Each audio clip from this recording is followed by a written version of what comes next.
चुंबती माता बार बार मुख चुंबती माता नयन में जल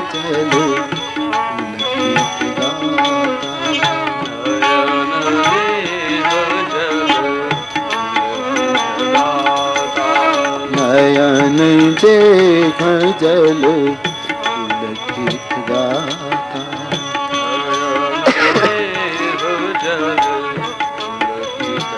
राघव को एकदम उठाकर इतना प्यार बहाने लगी, वात्सल्य बहाने लगी, नेत्र में प्रेमाश्रु आ गए, मुख चूमने लगी और राम जी को कहने लगी, भाई अभी तक तैयारी नहीं हुई क्या? जल्दी करो, कुछ खा लो, वस्त्रालंकार तैयार हैं, जल्दी तैयार हो जाएंगे। तुम्हारे पिताजी और वशिष्ठ बाबू जी तुम्हें तो कुछ नहीं कहेंगे, मुझे कहेंगे कि आज इतना महत्व का दिन और राम को ठीक समय पर तैयार नहीं किया, जल्दी करें। राम जी को मन में होने लगा कि ये मां को कैसे समझाऊं कि मैं बन जा रहा हूं। राम जी के लिए तो बन जाने की बात बहुत आनंदप्रद है, लेकिन मां को कैसे समझाओ? बार बार मां पूछ रही है भाव मगन होकर, लेकिन भगवान से कोई प्रत्युत्तर नहीं मिला। तो एकदम सर को ऊपर उठाकर पूछा कि राम तुम चुप क्यों हो, बोलो ना। भगवान ने कहा, मां सहन कर सकोगी? क्या है, तुम राम की माता हो। सुनो, मेरे पिताजी ने मुझे राज्य देने की बात की थी ना, हाँ, तो वो वचन उसने पूरा किया, तो करना ही चाहिए, रघुकुल है ये, यहां वचन तोड़ना मना है। इसमें तुम कौन सी नई बात मुझे बता रहे हो?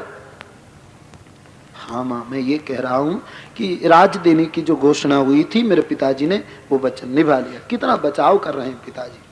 हाँ, तो इसमें कोई नई बात नहीं, तुम क्या कहना चाहते? लेकिन मां कुछ परिवर्तन हुआ है थोड़ा सा। बोले क्या? कि मेरे पिताजी ने मुझे राज्य तो दिया, लेकिन कुछ परिवर्तन हुआ, और वो ये, पिता दीन, पिता देखिए पुत्र कैसा होना चाहिए। सबका कितना समादर कर रहे हैं, पिताजी का कितना प्यारा बचाव किया है। पिता दीन मोहि कानन राजू, पिता दीन मोहि कानन राजू। राज्य ही देने की बात थी ना, तो मेरे पिताजी ने मुझे वन का राज्य दे दिया। और हमारे राज्य की सरहद इतनी थोड़ी है, वो तो बहुत लंबी है, बिस्तरा हुआ शासन है। एक भाई यहाँ शासन करेगा, मैं वन में जाकर रहूंगा।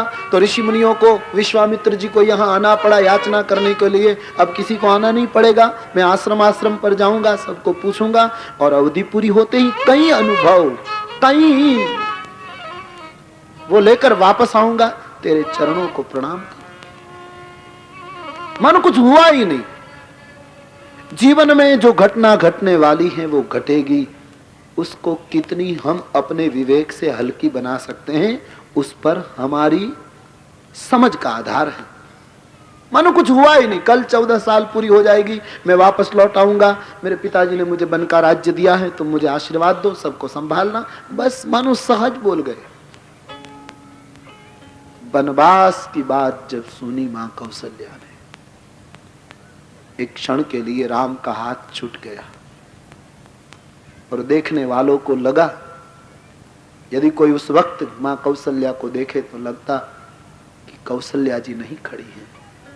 आज भवन में कौशल्या मां की मानो पत्थर की मूर्ति खड़ी, इतनी स्तब्ध हो गई।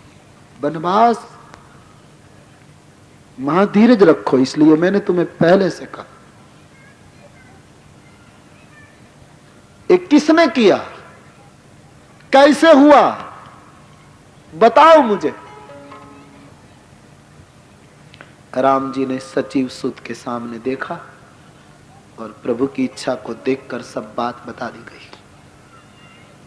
और मां ने जब सुना कि कई मां ने वरदान मांगे, महीपति वचनबद्ध हो गए, और भरत शासन और राम वनवास हुआ। एक बात जब कौशल्या माँ ने सुनी तब चुप हो गई, अब क्या करे, क्योंकि ऐसा धर्म संकट आ गया कि न अब रख सकती है न कह सकती है जाओ। दो ही भांति दाह होने लगा। एक और धर्म है, एक और वात्सल्य है, स्नेह है। धर्म कहता है तुम्हारे पुत्र का हाथ छोड़ दो, पिता की आज्ञा माननी चाहिए, सत्य को पालना चाहिए, धर्म कहता है। रघुकुल की मर्यादा है वचन निभाना। और एक और स्नेह कहता है राम चला जाएगा तो तुम क्या करोगे। धर्म और स्नेह का एक तुमुल संघर्ष शुरू हो गया। और हमारे भारतवर्ष में हम जानते हैं, इतिहासों में ऐसी कई घटनाएं हैं कि जब व्यक्ति के जीवन में, सच्चे व्यक्ति के जीवन में धर्म और स्नेह दो चीज आपस में आमने सामने आ जाती है, तब यही देश में, यही ऋषि परंपरा में एक परंपरा दिखाई दी है कि धर्म के कारण स्नेह का बलिदान दिया गया। हर प्रसंग कहीं भी देखो, दोनों जब आमने सामने आ जाए तो धर्म निभाते हैं पहले, और स्नेह का कितना ही बलिदान देना हो दे देते हैं। गुरु गोविंद सिंह ने अपने बेटे को सौंप दिया, दीवारों में रख लिया। हाँ? हमारे सौराष्ट्र की कथा है हमीर सिंह गोहिल, जिसने सोमनाथ की रक्षा की थी। जब सोमनाथ के मंदिर पर यवनों ने हमला कर दिया, मंदिर तोड़ा, कई ब्राह्मणों की हत्या कर दी, मनों के हिसाब में यज्ञोपवीत काटी गई, इतने ब्राह्मण मरे, इतने लोग मरे सोमनाथ को तोड़ने के लिए। कितना विशाल धर्म है भारत का ये हमारा धर्म, कि सदियों से कितना सह रहा है, इतने आक्रमण, इतनी तोड़फोड़, अभी तक उसकी उदारता बनी। लेकिन मैं पुनः पुनः जब प्रसंग आता है तो प्रार्थना कर लेता हूं आपसे पुनः कि अब आप सब जागरूक रहें अपने धर्म की सुरक्षा के लिए। आपने सुना होगा प्रयागराज के अक्षय बट के मूल में तेजाब डाली गई थी कि ये अक्षय बट इन लोगों को प्रेरणा दे रहा। एक वृक्ष से ये लोग प्रेरणा पाते हैं, और इतनी ताकत इन लोगों में, भारतीयों में। तो इस अक्षय बट के मूल में, जड़े में तेजाब डालकर उसको नष्ट करने का प्रयोग किया गया था विदेशी हमलाखोरों ने। लेकिन फिर भी कुछ न कर पाए। सबका फर्ज है धर्म के लिए कटिबद्ध रहे, हमारी संस्कृति के लिए। किसी का तोड़ना नहीं है, लेकिन हमारी सुरक्षा वो हमारा फर्ज है, ये सबकी फर्ज। तो जब भी सोमनाथ पर ये हमला हुआ तो इतिहास ऐसा है कि हमीर अपने बैठक में बैठा था, कुछ कवि लोग गान कर रहे थे, और इतने में एक दासी आई और दासी ने कहा कि हमीर सिंह बापू दरबार, हाँ आपकी रानी ने बेटे को जन्म दिया है, बधाई हो। हमीर सिंह खड़ा हो गया, ओ साकर बांटी जाए, गांव में बाजे बजाए जाए। और उठकर उत्सव के लिए ये शूरवीर, ये राजपूत जब अपने गढ़ की ओर चला तो इधर से घोड़े सवार आया। इतिहास कहता है हमीर सिंह, कौन, रुक जाओ। जो जा रहा था गढ़ में, बधाई की तैयारी होने लगी, बेटे का जन्म हुआ है, रोम रोम में प्रसन्नता है। और यहां से घुड़सवार आया और कहा कि हमीर सिंह तुम्हारे संस्कृति पर खतरा हो गया। क्या है कि सोमनाथ पर यवनों ने हमला कर दिया, शिवलिंग तोड़ने का प्रयास किया जा रहा है, मंदिर तोड़ डाला। ओ तुम राजपूत हो, फौज तैयार करो। बस वही खड़ा रहा एक पुरुष, बच्चे के पास जाओ या सोमनाथ की सखात पर चलो। एक क्षण लगी थी, क्या निर्णय करूं। धर्म और स्नेह दोनों के बीच में वो था, और तुरंत फैसला कर लिया कि मुझे धर्म के लिए पहले जाना चाहिए। सेवकों को बुलाकर कहा, दासियों को कहो कि भीतर रनिवास में कह दें कि हमीर सिंह सोमनाथ की सेवा के लिए जा रहा है, रजपूतों की फौज लेकर। जिंदा आएगा तो बेटे का मुंह देखेगा, यदि जिंदा ना आया तो रानी को कह देना जो बेटा पैदा हुआ है वो 7 साल का हो जाए, तब सोमनाथ के पटांगण में जहां मेरी मौत हुई हो वहां आकर मेरे स्तंभ पर आकर उसको ले आना, वहां मैं मिल लूंगा। बस वैसे मरा हुआ। और इतिहास प्रसिद्ध हो गया और शहादत ले ली। कई लोगों को मारा और अंत में खुद। आज भी सोमनाथ के पटांगण में, आप जो सोमनाथ गए होंगे उसको पता होगा कि सोमनाथ जी का दर्शन बाद में होता है।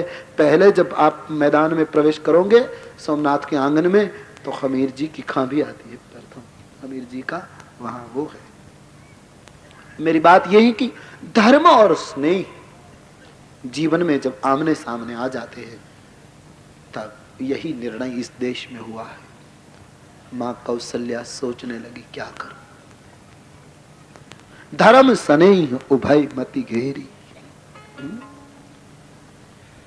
लेकिन ये तो राम जननी है। राम के करीब गई, राघव, हाँ मां, धीरज रखना मां, मैं जानता हूं तुम्हारे दिल को, लेकिन मां जैसी घटना आई है, और कल वापस लौट जाऊंगा। कौशल्या मां की आंख में अश्रु आ गए। राम सुनो, केवल तुम्हारे पिता ने ही वन में जाने की बात कही होती तो उसमें परिवर्तन हो सकता था और वनवास बंद रखा जाता था। लेकिन मैंने जो कथा सुनी कि मां ने भी कहा है और माता पिता दोनों ने वन में जाने को कहा है, तो राघव, माता पिता की आज्ञा पालना वो पुत्र का धर्म है। जाओ बेटे। जो पितु मातु कहेवु बन जाना, जो पितु मातु। धन्य है मां कौशल्या।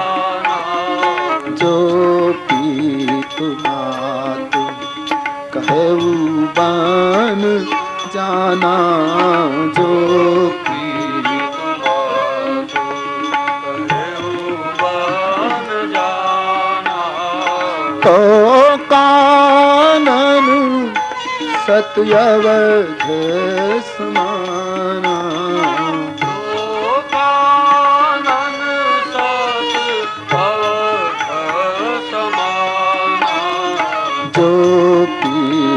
मातु कहेवु बन जाना, जो पितु मातु कहेवु बन जाना। माता पिता ने दोनों ने यदि बन जाने को कहा है तो एक अवध नहीं 100 अवध की तरह बन तुम्हें सुख दो। 100 अवध की तरह बन हो जाओ। जाओ, पितृ आज्ञा निभानी चाहिए। कितना हृदय को मजबूत बनाकर बोली होगी, लेकिन कह तो दिया कि जाओ बन, और कहने के बाद खुद गिर पड़ी। बहुत रोई मां, ऐसा मत करे। राघव क्या बताऊं, इतनी करुणता से मां बोली होगी उस वक्त कि आज मुझे लगता है राम, क्या बड़ भागी बन बहुत बड़ भागी है। बन के हर वृक्षों ने बहुत साधना की होगी, नदी तालाब इन्होंने बहुत परोपकार किया है ना, वो बड़ भागी है। और मेरी अवध बहुत अभागी है। रोने लगी। बड़ भागी बन अवध अभागी, मेरी अवध अभागन अभागी। क्यों? जो रघुवंश तिलक तुम त्यागी, जो रघुवंश तिलक तुम त्यागी। अवध दुर्भागी है, बन बड़भागी है। मैं जानती हूँ राम कि यदि मैं तुम्हें कहूं कि मुझे साथ ले लो तो तुम्हारा जवाब क्या होगा। और भाई एक बात यह भी होती है कि तुम जाओगे, बाद में हम क्या करेंगे। और मान लो कि ये तेरी निष्ठुर जननी तो सह भी लेगी, लेकिन तुम बन जाओगे तो इतनों को बहुत दुख होगा। क्या मां? तुम्हारे बिना भूपति को बहुत दुख होगा, और दूसरा भरत को कैसे समझाऊंगी, और तीसरी प्रजा, प्रचंड क्लेश में डूब जाएंगे ये लोग। विधाता को क्या कहें। माता पुत्र से बात कर रही है, बड़ी विकल परिस्थिति। इतने में श्री सीता जी को समाचार और वैदेही दौड़ आई। मां को प्रणाम करके आर्य पुत्र करीब हैं। श्री सीता जी ने प्रणाम करके एक और खड़ी रही, और वैदेही को देखकर ही मां रोने लगी। राम, ये सीता के लिए हम क्या करें।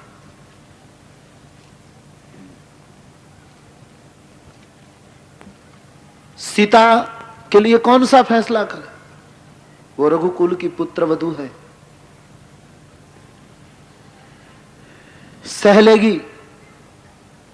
महात्मा लोग कहते हैं ना कि मां ने कहा कि राम, वो सह लेगी तुम्हारा वियोग, लेकिन आखिर में स्त्री है,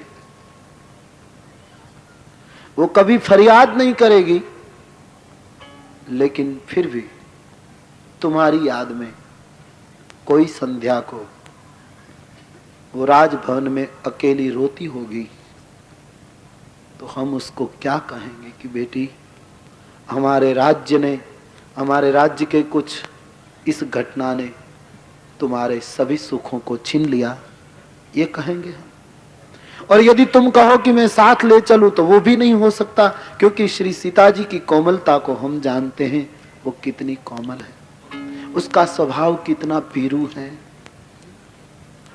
बंदरों के चित्र को देखकर डर जाती है। हमने छोटा सा भी परिश्रम कभी उसी को नहीं दिया, जमीन पर उसके पैर हम नहीं रखने देते, इतनी तो वो कोमल है। वो कैसे बन में। भगवान को भी ऐसा लगा कि सीता जी यदि घर रहे तो सबके लिए अच्छा है, तो भगवान श्री सीता जी को समझाने लगे।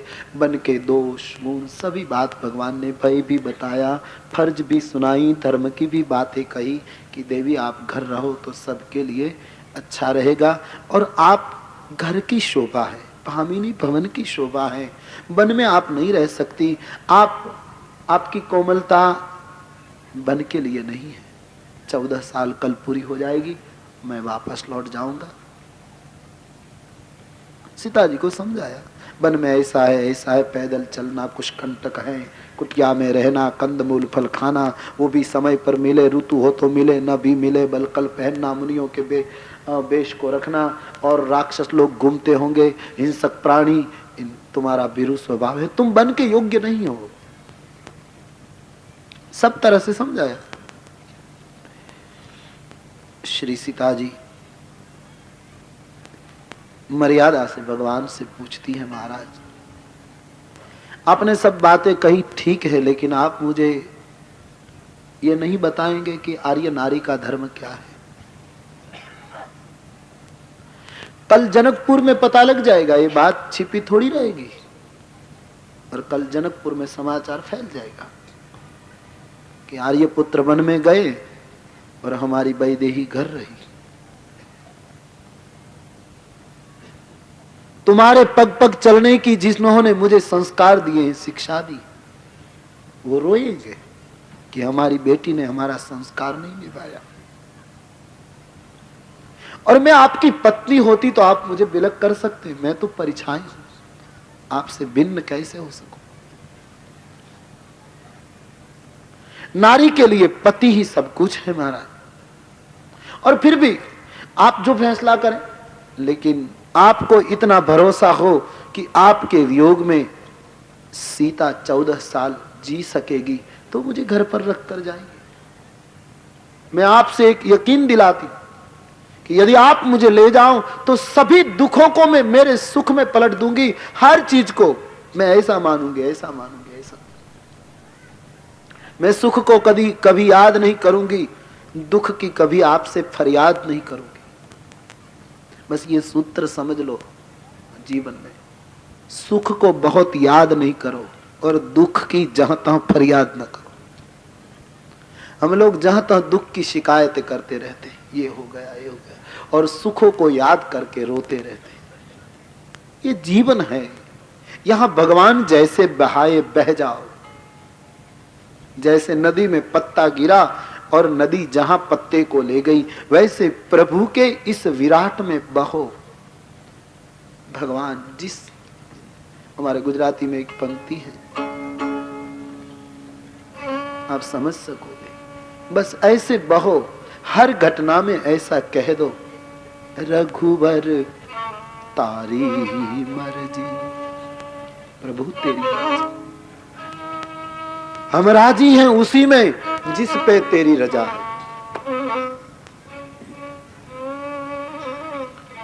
मंसूर को जब शूली दे दी ईरान के बादशाह ने, फकीरों ने पूछा कि मंसूर बाबा कैसे हो, तो कह दिया उधर भी वाह वाह था, इधर भी वाह वाह, सब तरह आनंद है जैसे प्रभु बहाए। गुजराती कवि का नाम है मीन प्यासी, उसने लिखा रघुवर तारी मर्जी, तू धारे ते साचू भगवन। तू जो चाहता है वही होता, तू धारे ते साचू भगवन, करवी ठाली अर्जी, रघुवर तारी मर्जी। कैसी भी परिस्थिति जीवन में आ जाए तो कह देना, प्रभु तुम्हारी जैसी इच्छा। तुम्हारी हर इच्छा को हम प्रसाद के रूप में कबूल कर लेंगे, जो करना सो करो। रघुवर तारी मर्जी। सुख को याद न करो, दुख की जहां तक फरियाद न करो।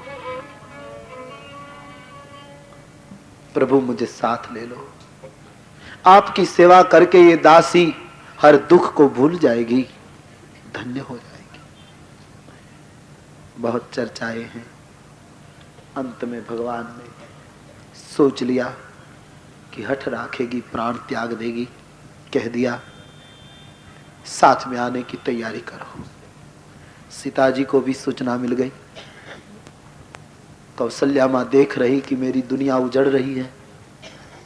यहां लखन जी दौड़ते आए, बस मन में एक ही चिंता कि मेरे लिए भगवान ने क्या निर्णय किया होगा, साथ में ले जाएंगे या घर रख देंगे। बचपन से ही मुझे साथ में रखा है, आज क्या मेरे लिए निर्णय करेंगे। सब तिनके की तरह छोड़ कर आए हैं सब वस्तुओं को।